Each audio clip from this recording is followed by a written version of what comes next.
Usually when we talk about a medical diagnosis, there is this comforting expectation of precision. Right. Yeah. Like it's a math problem. Exactly. It's almost like engineering. I mean, you fall, you break your arm, the x-ray shows that jagged white line on the bone, and the doctor just points at it and says, there it is, broken. Yeah, we crave that kind of binary reality. It just makes the world manageable. I mean, if you can see the break, you can set the bone. Right. But then you step into the world of, say, neurodevelopment or complex trauma, or in our case today, ancient theological frameworks, and suddenly that x-ray machine is just totally useless. Oh, completely. You're looking at a diagnostic landscape that is incredibly murky. Yeah. And for anyone who has ever tried to read the Hebrew Bible cover to cover, that exact feeling of hitting a wall of murky, incomprehensible details happens the second you turn the page from the book of Exodus to the book we are diving into today. It's a very common experience. It really is. I mean, you're cruising along through this epic cinematic narrative, right? You've got the plagues, the parting of the sea, the dramatic encounters on the mountain, and then the narrative just stops. It just hits the brakes. Hard. You hit a brick wall built entirely out of ancient laws and highly specific instructions on diagnosing skin diseases. Yeah, regulations about bodily discharges and an absolute river of sacrificial blood. It really is the graveyard of good intentions for biblical reading plans.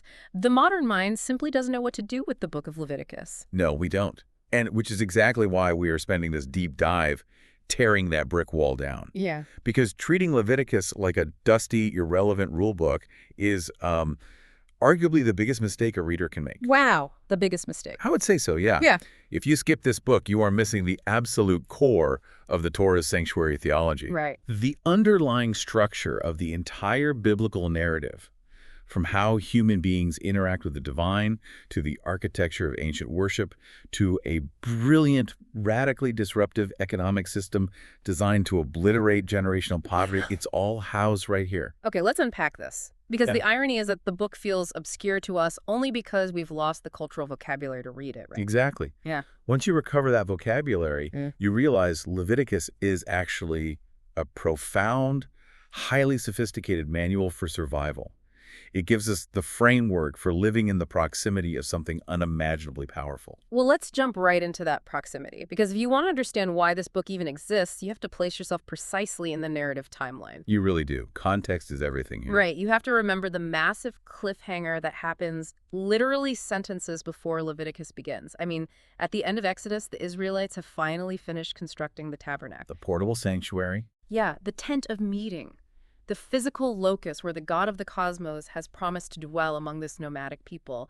And Exodus chapter 40 gives us this spectacular moment of triumph. It's supposed to be the great climax. Exactly. The divine glory comes down looking like a consuming fire and fills the newly built tent. But there is a massive problem.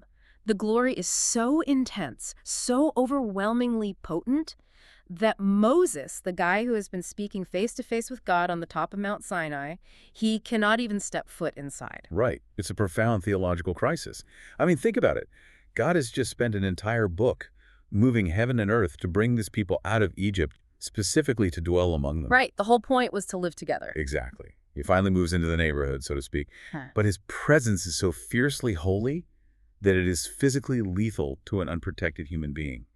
The closeness is the danger. I always try to visualize this by comparing the tabernacle to, a nuclear reactor. Oh, that's a good analogy. Because a nuclear reactor is this incredible, life-giving source of power and energy for a city, right? But if you just casually stroll into the reactor core wearing jeans and a t-shirt, or if you start pushing buttons without knowing the protocols, the results are catastrophic. Yeah, you wouldn't last a second. No. And it's not that the reactor is evil or angry, it's just operating according to its fundamental nature, and its nature is incompatible with an unprotected human body. That analogy captures the covenantal logic of the text perfectly, actually, because God's holiness is radioactive. The question driving the entire book of Leviticus is really, how can a supremely holy God remain in the midst of a fractured, mortal, and impure people without destroying them? And the answer to that starts right away, doesn't it? It does. It begins in the very first verse. The Hebrew title for the book is Vayikra, which literally translates to, and he called. Right. So Exodus ends with Moses locked out. Leviticus begins with God calling to Moses from inside the tent of meeting. Ah, so he's essentially handing Moses the hazmat protocols. He is providing a grace-based mechanism for approach. And it's vital to recognize the sequence here. God redeems the Israelites out of slavery in Egypt first. He secures the He relationship. doesn't give the rules until they are already saved. Exactly. Then he gives them Leviticus. This isn't a transactional system where God says, perform these rituals perfectly and then I will decide to save you. The salvation has already happened. The laws of Leviticus are the terms of the relationship moving forward. They are the means of maintaining this highly volatile, sacred presence in their camp. Precisely. So what does this all mean when we look at the actual protocols? I mean, when we look at the first 7 chapters, which are entirely about animal and grain sacrifices, is this just an ancient way of bribing an angry God? Well, what's fascinating here is how different Israel's system was. If you're approaching this with a modern Western mindset, the immediate instinct is to view this as a primitive attempt to bribe an angry deity. Right, like you throw a goat on the barbecue so the sky god doesn't strike you with lightning. Exactly. But reading through the scholarship, specifically Chris R. Velasquez's survey of Leviticus, it becomes incredibly clear that Israel was doing something wildly different from the surrounding ancient Near Eastern cultures. How so? Like, what was the main difference? The divergence is stark. In neighboring Mesopotamian or Canaanite cultures, the gods were often depicted as needy, hungry, or capricious. You sacrificed an animal to literally feed the gods, to appease them so they would leave you alone or grant you a favor. So it was very transactional. Highly transactional. But Israel sharply reconfigured that entire practice around covenant monotheism. The God of Israel doesn't need to eat. Right. Psalm 50 explicitly mocks the idea, with God saying, "If I were hungry, I wouldn't tell you, for the world and all that is in it is mine." So the Hebrew sacrificial system isn't about bribery. It's fundamentally about approach, substitution, and restitution. Let's break down the mechanics of that approach, because the text gives us 5 highly specific types of offerings, right? Yes, 5 main types in those first chapters. Okay, so the first is the olah, the ascending or burnt offering. And what strikes me about the olah is the visceral reality of it. The worshiper doesn't just, hand an animal to a priest and walk away. No, it's very hands-on. The text says the worshiper has to lay their hand on the head of the animal. They're physically identifying with it. And then the worshiper, not the priest, is the one who slits the animal's throat. The priest's job is just to catch the blood and arrange the pieces on the altar. The sensory experience of that act is paramount. I mean, you feel the heat of the animal, the pulse fading, the smell of the blood. By laying your hand on its head, you are establishing a symbolic transfer. The animal becomes your stand-in. Yes. And in the olah, the entire animal is burned on the altar. It goes up in smoke. Nothing is held back for a meal. It signifies total, unreserved surrender and consecration to God. It's the foundational act of worship. Wow. Then you have the minha, the grain offering. And in an agrarian society, grain is your livelihood, right? It's your calories, your currency, your winter survival. Bringing a grain offering isn't a token gesture. It's a real economic sacrifice. Absolutely. The minha functions as a tribute. In the ancient world, you brought a tribute to your sovereign king to acknowledge his ultimate authority over your land and your life. Okay, so it's a political act as much as a religious one? In a way, yes. It's a memorial to Yahweh, an expression of gratitude that recognizes him as the true source of the harvest. Okay, so following that is the peace offering or the fellowship offering. This is the one that actually feels like a barbecue, right? Yeah, this one is a shared meal. The fat and the internal organs are burned for God, the priest gets a specific portion, and the worshiper takes the rest of the meat back to their family and friends for a feast. So it's a party. It is. It's a celebration of shalom, wholeness, and communion with God in your community. That sounds great, but then things get a bit more intense with the next 2, right? Right. Those first 3, the burnt grain and peace offerings, are voluntary. They are about maintaining a healthy relationship. But the final 2 offerings deal with what happens when the relationship is fractured, when the reactor core is compromised. And here is where the English translations have historically done us a massive disservice, I think. The 4th sacrifice, the hatat, is usually translated in English Bibles as the sin offering. But diving into the Hebrew linguistics, that translation completely obscures what the ritual is actually doing. Yeah, it really does. The root of the word hatat means to de-sin or to purify. Calling it a purification offering is much more accurate. Purification offering. Okay. We have to understand how the ancient Israelites views the tabernacle. They believed that when an Israelite sinned or when they incurred certain types of severe ritual impurity, it generated a sort of spiritual pollution. Spiritual pollution. Yes, and that pollution didn't just cling to the person, it floated almost like a magnetic force and attached itself to the sanctuary. Oh, wow. So if the pollution builds up too much, The sanctuary becomes entirely defiled, and a holy god will vacate the premises. he moves out. Right. Yeah. So the hatak is the mechanism for cleaning the tent. The priest takes the blood of the animal and applies it to the horns of the altar, or sprinkles it before the veil. So the blood is doing the cleaning. Yes. In the ancient Near East, blood represents life. It is the most potent, vital substance in existence. And in this ritual system, blood functions as a sort of divine ritual detergent. Ritual detergent. I love that phrasing. Life is the only solvent powerful enough to wash away the stain of death and sin. The blood absorbs the impurity, purging the sacred space so God's presence can remain. The blood as a ritual detergent completely reframes the narrative for me. I mean, it's not about God being thirsty for violence. It's about the physics of holiness. Exactly, it's structural. And that leads to the fifth offering, the asham, or the guilt and reparation offering. This one fascinates me because it's not just about an abstract apology. I mean, if you defraud your neighbor or if you accidentally misuse something that belongs to the sanctuary, you don't just ask for forgiveness. No, asking isn't enough. Right. You have to bring the asham sacrifice, and D, you have to pay back whatever you took or damaged, plus a 20% penalty. It demands economic restitution. The asham recognizes that sin isn't just an offense against God, it tears the social fabric. You cannot be reconciled to God at the altar while you are still actively profiting off the theft of your neighbor. You have to make the victim whole first. Yes, it binds spiritual devotion tightly to economic justice, a theme that will absolutely explode later in the book. So chapters 1 through 7 give us the mechanics of approach. We have the protocols. But if this presence is as fiercely dangerous as we've established, if the radiation is that strong, you can't just have anyone wandering into the tabernacle with a goat and a knife, right? You need authorized personnel. The text shifts logically from the what to the who. Right. If you are going to have mediation between a perfect holy God and a flawed mortal people, you need consecrated mediators. You need a buffer zone. Which brings us to chapters 8 through 10, the ordination of the priesthood. So Moses' brother Aaron and his sons are selected, and the ordination process is frankly a brutal, exhausting, multi-day affair. Oh, it's an ordeal. They are washed, they are dressed in highly specific layered garments, they are anointed with special oil, and they have the blood of a ram applied to their right earlobe, their right thumb, and their right big toe. It's an absolute sensory overload. Yeah, it's designed to mark them as completely set apart for the sanctuary. The physical gradient of holiness is being established here.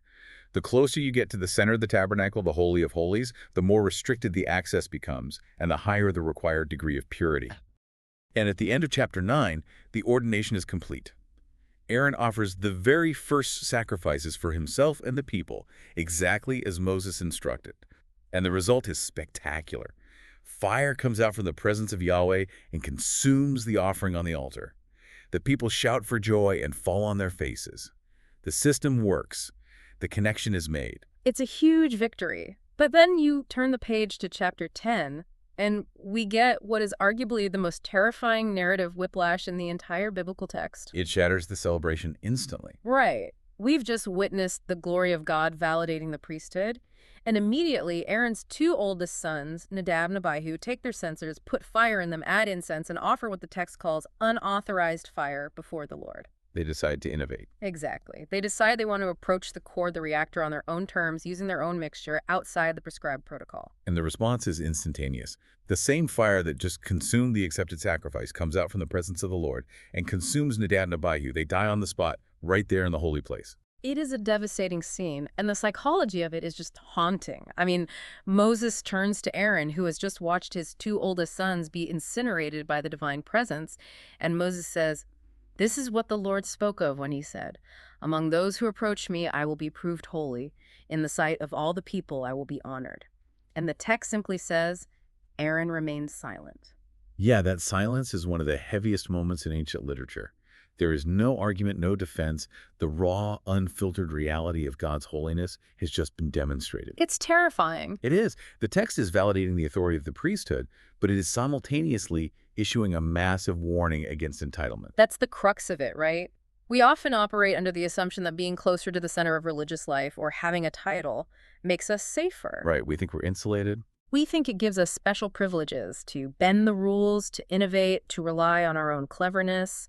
But Leviticus 10 violently rejects that.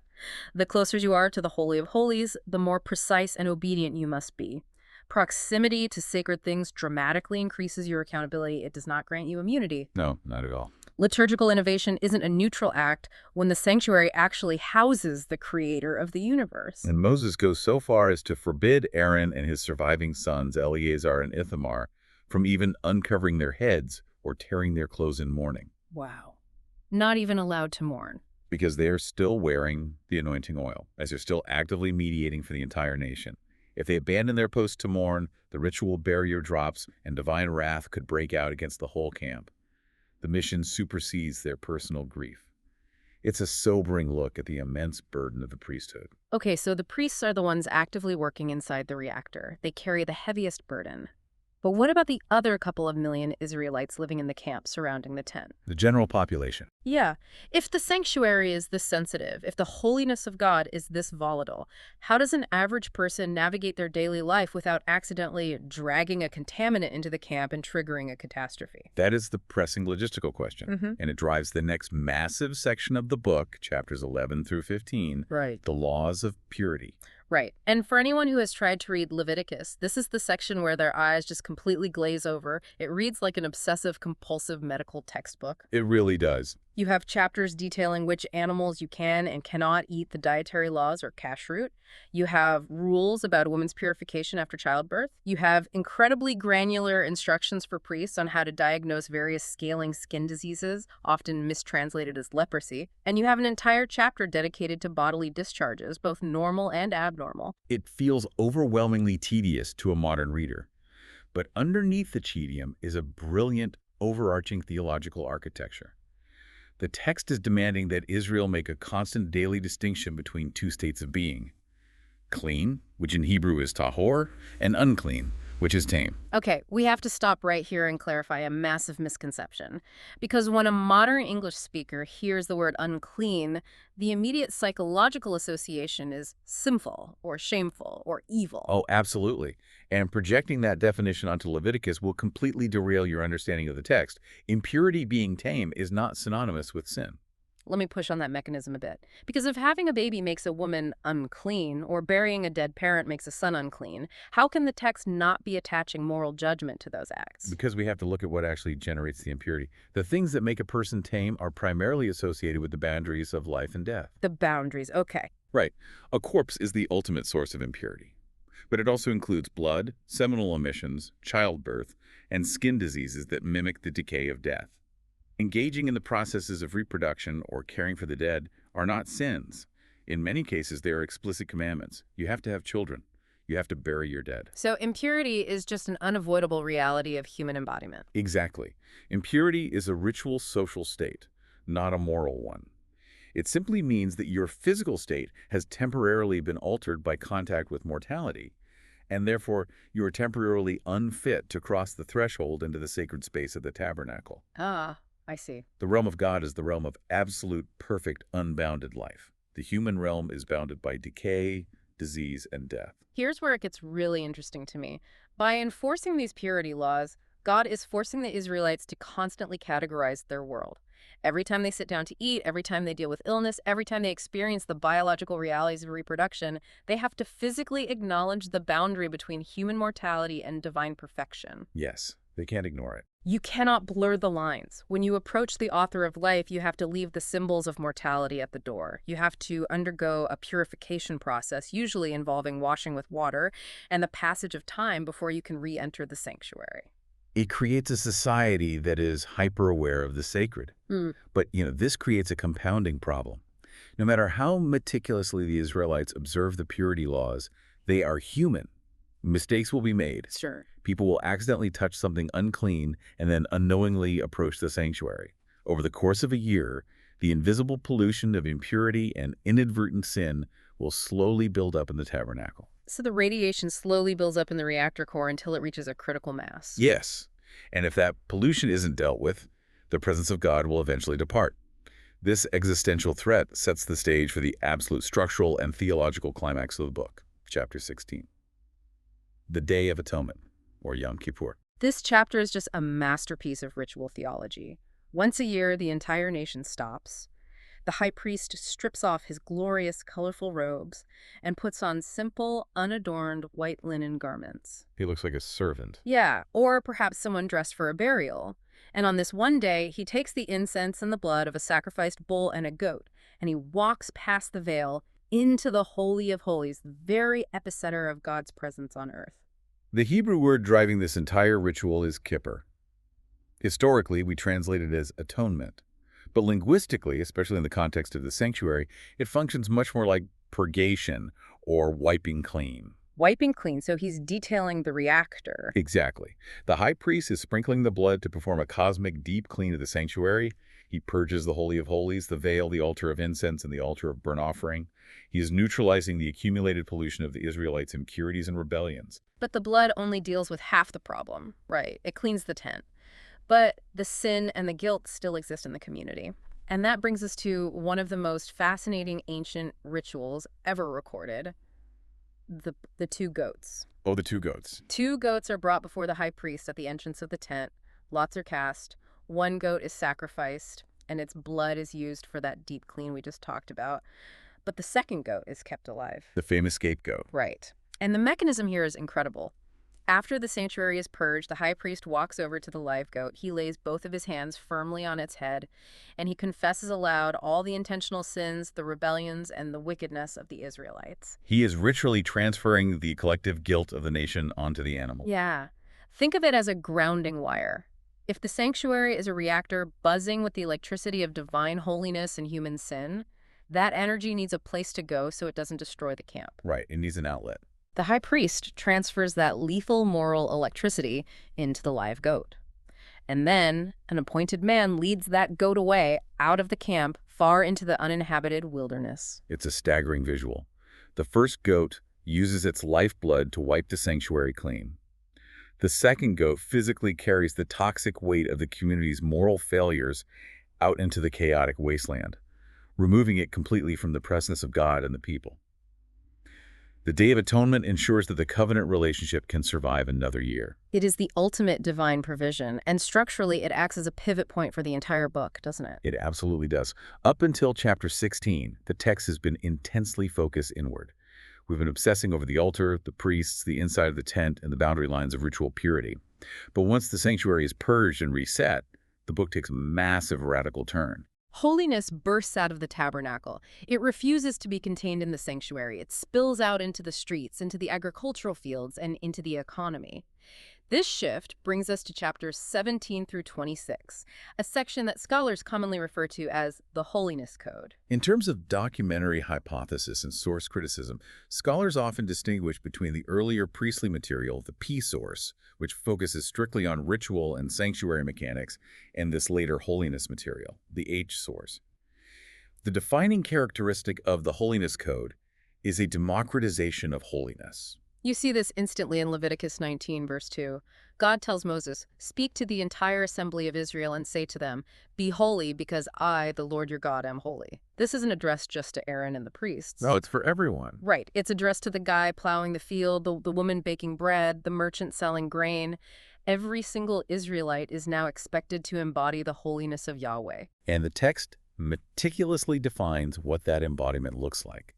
It is not about retreating to a monastery and praying all day. Holiness in the H Code is intensely practical and social. Practical in what way? Well, it dictates sexual ethics, explicitly forbidding incest, adultery, and other practices that characterize the surrounding Canaanite and Egyptian cultures. It's about establishing a distinct family structure. But it goes so much further than private morality, too. It invades the marketplace. Leviticus 19 commands honest weights and measures. You cannot use a rigged scale to cheat a foreigner or a customer.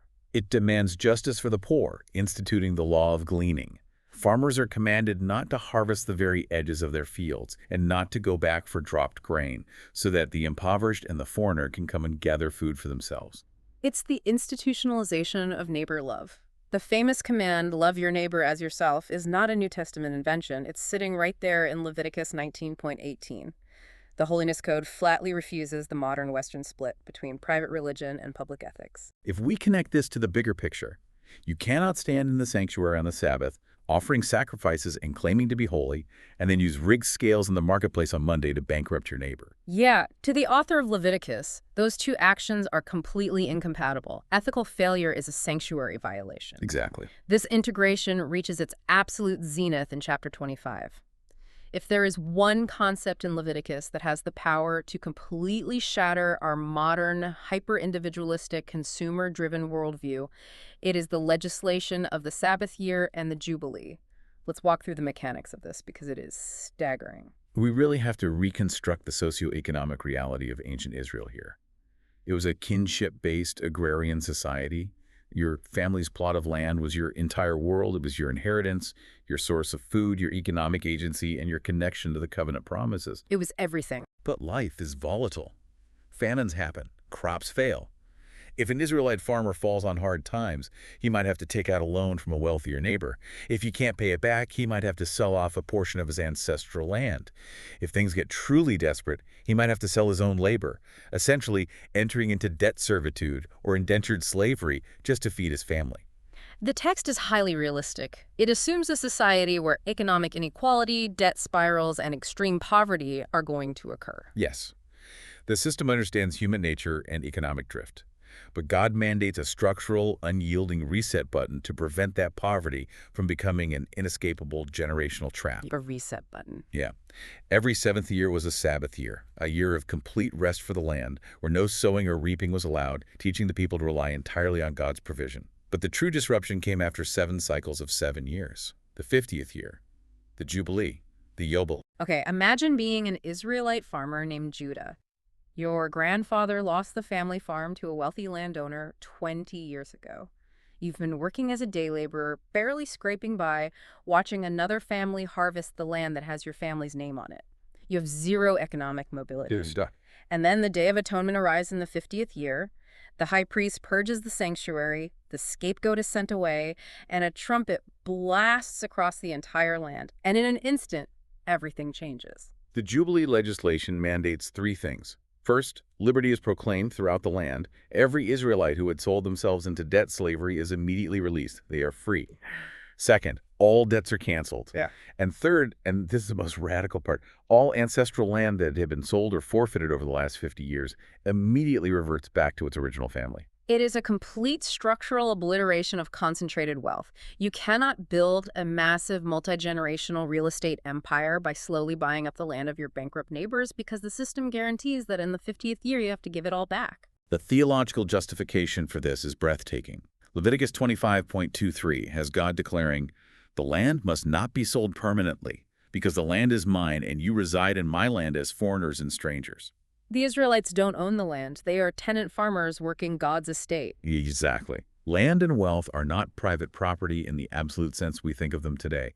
They are stewardships. The economy is inextricably linked to worship. How you treat the land and how you treat your indebted neighbor is the truest reflection of your covenant loyalty to Yahweh.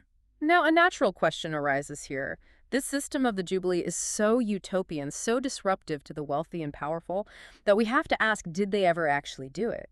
Is there any historical or archaeological evidence that Israel ever observed a Jubilee year? That is a subject of intense historical debate. The prophetic literature, particularly Jeremiah and Isaiah, frequently condemns the elites of Israel for hoarding land and ignoring the plight of the poor, which heavily implies that the Jubilee was ignored or suppressed by those in power. So it's more of an ideal. Many historians view the Jubilee not as a practiced historical reality, but as a profound theological ideal, a prophetic critique of the monarchical systems that eventually arose in Israel and centralized wealth in the hands of kings and nobles. Which provides a perfect pivot point. We have this incredibly complex integrated system of sanctuary architecture, purity laws, and radical economic resets. But if the Jubilee was largely an ignored ideal, and if the physical tabernacle eventually gave way to a permanent temple, how did this specific text survive? When was this massive body of law actually put together in the form we have it today? Right. We have to look at the physical manuscripts we've dug up and the archaeology of the text itself. Yeah, and this is where biblical scholarship gets incredibly dynamic. The narrative setting of Leviticus is perfectly clear. God is speaking to Moses in the wilderness at the base of Mount Sinai, circa the 13th or 15th century BCE, depending on your dating of the The Exodus. setting is clear, yes. And the book clearly preserves very ancient, archaic rituals, nomadic laws, and priestly traditions that date back to that era. Yeah. But when modern textual critics analyze the vocabulary, the syntax, and the structural concerns of the book, the consensus is that the final literary compilation, the editing together of the priestly material and the holiness code into the scroll of Leviticus we read today, happened much, much later. Most scholars place the final redaction during or shortly after the Babylonian exile, in the 6th century BCE. Okay, I have to jump in here and push back on this timeline. Because if the final compilation is exilic, we have to address the elephant in the room. If exiled priests in Babylon are putting this together centuries after Moses, are we looking at a profound theological retrojection? Oh, meaning they're just making it up to suit their current needs? Exactly. Are these exiled priests essentially inventing a legal system and projecting their current trauma and desires back onto the legendary figure of Moses to give it authority? Because if the wilderness setting is just a post hoc fiction, it fundamentally changes the authority of the text for the reader. Well, that is the exact tension that text-critical scholars wrestle with. But viewing it as a binary, like either Moses wrote every word in the desert or exiled priests completely fabricated it in Babylon, misses how ancient literature functioned. Right, it's not either or. The exilic priests were not inventing new material out of thin air. They were curating and finalizing incredibly ancient, authoritative oral and written traditions that had been passed down through the priesthood for centuries. Ah, so they are organizing the archive. Exactly. But the way they organize it and the narrative framework they emphasize speaks directly to their current crisis. Think about the psychological devastation of the Babylonian exile. The Israelites have been conquered. The monarchy of David is destroyed. They've lost everything. But most catastrophically, the temple in Jerusalem, the permanent stone structure where God's presence dwelt, has been burned to the ground. They are displaced, living in an unclean pagan land. They have no king, no land, and no temple. It's an identity crisis on a civilizational scale. Without the temple, how do they even interact with God? By finalizing the text of Leviticus and placing its focus entirely on the portable tabernacle in the wilderness, the compilers are making a massive theological statement to the exiled community. They are saying, look at our origins. Before we ever had a permanent temple in Jerusalem, before we ever possessed the land of Canaan, our ancestors encountered the living God in the middle of a desolate wasteland. Oh, wow. They survived because they maintained the covenant, observed the purity of the camp, and organized their lives around the holiness of Yahweh. If they did it in the wilderness of Sinai, we can do it in the exile of Babylon. The text becomes a survival manual for a displaced people. The architecture of the temple is gone, but the architecture of the text remains. And the physical evidence we have proves how spectacularly successful that text was at anchoring the community's identity. Which brings us to the most important archaeological discovery of the 20th century, the Dead Sea Scrolls. Yes. We don't have an excavated tabernacle to point to, but we do have the caves of Qumran. Qumran is fascinating. In the late Second Temple period, around the 1st century BCE to the 1st century CE, a sectarian Jewish community, commonly believed to be the Essenes, retreated into the harsh desert near the Dead Sea. They were deeply apocalyptic, and they believed that the priesthood running the temple in Jerusalem had become corrupt and defiled. They viewed the Jerusalem establishment as hopelessly compromised by Hellenistic and Roman influence. Yes. So they withdrew to the desert to form a pure, alternative community. And for the Essenes, the purity laws of Leviticus were not historical trivia. They were the absolute center of their existence. They built elaborate mikvaot, ritual immersion pools, in the middle of the desert to maintain a state of constant ritual purity. That day's commitment. And in the caves surrounding their settlement, they hid their vast library. When those scrolls were discovered in the 1940s and 50s, fragments from at least 35 different copies of Leviticus were found. That volume alone tells you how highly they prized the text. But there is one specific manuscript that scholars always point to, 11Q Paleo-Leviticus. And the physical way this scroll was written tells an entire story of cultural defiance. Explain the significance of the Paleoscript. By the time the Essenes were writing these scrolls in the Greco-Roman period, the standard writing system for Hebrew was the Aramaic square script. If you look at modern Hebrew today, that's the square script. But 11Q Paleo-Leviticus was deliberately written using the ancient, archaic Paleo-Hebrew alphabet, a script that hadn't been in common use for centuries. It would be like someone today hand-copying the U.S. Constitution using medieval Gothic calligraphy. Why do it? It's inefficient and harder to read. It was an act of profound symbolic reverence and arguably cultural resistance. By writing the Torah in the ancient script of their ancestors, the Qumran scribes were bypassing the linguistic influence of the empires that had conquered them. The Babylonians, the Greeks, the Romans. Every penstroke was a declaration of allegiance to the ancient covenant. It physically marked the text as sacred, ancient, and untouchable by modern corruption. The archaeology shows us that Leviticus wasn't a dead document. It was a vibrant, fiercely guarded constitution for people trying to maintain their holiness in a hostile world. So we've traced this text from the tabernacle through the exile to the desert caves of Qumran. But we have to fast forward to the ultimate question. How did this hyperspecific text, built around animal sacrifice and agrarian economics, shape the rest of the biblical narrative? And for a modern listener, especially one standing within the Christian tradition, why does this intricate machinery of blood, goats, and boundaries matter right now? To understand the ripple effect of Leviticus, you have to look at how the early Christians, who were overwhelmingly Jewish, interpreted the life and death of Jesus of Nazareth. They didn't invent a new theological vocabulary to explain him. They used the vocabulary of Leviticus. The redemptive historical arc of the entire Bible is a trajectory of God's presence. It moves from the unhindered fellowship in the Garden of Eden to the restricted presence in the tabernacle and temple, to the incarnation of Christ, to the formation of the church as a spiritual temple, and finally to the new creation, where God's presence fills the earth. Leviticus is the indispensable linchpin of that entire sequence. You literally cannot understand the New Testament without it. The clearest example of this is the book of Hebrews, specifically chapters 8 through 10. The author of Hebrews builds an incredibly sophisticated Christology that is entirely dependent on the architecture we've been discussing today. Yeah, Hebrews looks back at the tabernacle, the priesthood, and the Day of Atonement, and declares that the entire Levitical system was a shadow of the good things that are coming. The physical tent and the animal sacrifices were copies of a heavenly reality.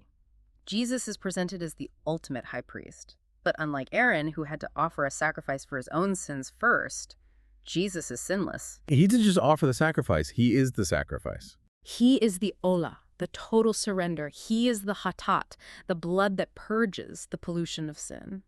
He is the fulfillment of the Day of Atonement. The author of Hebrews explicitly notes that just as the scapegoat carried the sins of the people outside the camp into the wilderness, Jesus was crucified outside the city gates of Jerusalem, bearing the disgrace and the guilt of humanity. And by doing so, he brings about the ultimate jubilee, the permanent release from the debt of sin and the restoration of humanity's lost inheritance. This raises an important question, though, a really practical one for modern readers. If the New Testament authors look at Leviticus and say, Christ is the reality, the system was a shadow, what do we do with the actual laws? Right. Are Christians supposed to be following these codes today? Do we need to worry about wearing fabrics woven from 2 different materials? Do we need to reinstate the dietary laws and stop eating pork? This is where we have to engage in careful theological synthesis based on the sources. The consensus among Orthodox Christian scholarship is that the cultic system, the specific animal sacrifices, the geographic temple rituals, and the ethnic boundary markers like dietary laws were provisional. Provisional, okay. They served their purpose in Israel's history and were definitively fulfilled and brought to an end in Christ. You don't need the shadow when you have the substance. However, the underlying reality that those laws pointed to remains entirely authoritative. Because the character of God hasn't changed. Exactly. The absolute seriousness of sin, the necessity of atonement, the call to radical neighbor love, and the fundamental requirement of holiness, those things do not evaporate. The gospel doesn't abolish the concept of holiness, it fulfills it. Christ accomplishes what the blood of bulls and goats could only prefigure, right? He actually purges the conscience, reconciles the relationship permanently, and through the Holy Spirit makes the believer themselves the new locus of God's dwelling. Which means the ethical gravity of Leviticus is still entirely binding. The Holiness Code challenges our modern tendency to flatten moral distinctions. We live in a culture that treats almost everything as morally interchangeable, driven purely by personal preference. Leviticus stands athwart that mindset and insists that the world has an ordered reality. It forces us to take our embodied physical lives seriously. Yes, Yeah. because according to the theology of Leviticus, holiness isn't just an abstract, warm feeling you get while listening to a beautiful choir on a Sunday morning. Holiness is how you treat your neighbor. It's how you manage your wealth and whether you exploit the vulnerable worker. It's how you view your own body and your sexuality. It's all-encompassing. It refuses to let us compartmentalize our existence into the spiritual and the secular. If God is holy, and if he is chosen to dwell among his people, then every single aspect of the community's life, from the altar to the courtroom to the agricultural field, must reflect that holiness. It is a comprehensive vision of human flourishing.